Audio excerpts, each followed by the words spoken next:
بسم اللہ الرحمن الرحیم۔ ایک بزرگ کہتے ہیں کہ میں نے حق تعالی شانہ سے دعا کی کہ مجھے قبرستان والوں کا حال دکھا دے۔ میں نے ایک رات کو دیکھا گویا قیامت ہو گئی ہے اور لوگ اپنی قبروں سے نکلنے لگے۔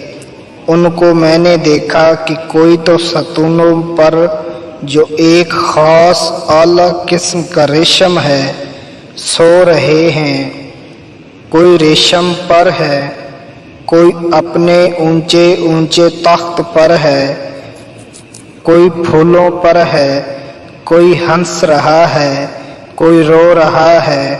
میں نے کہا یا اللہ، اگر یہ سب ایک ہی حال میں ہوتے تو کیسا اچھا ہوتا۔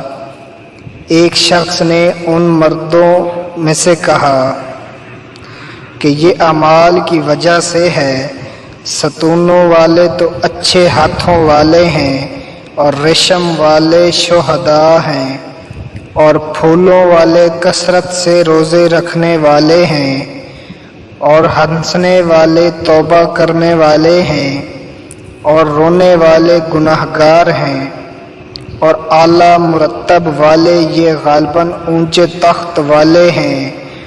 وہ لوگ ہیں جو اللہ تعالی شانہ کی وجہ سے آپس میں محبت رکھتے تھے۔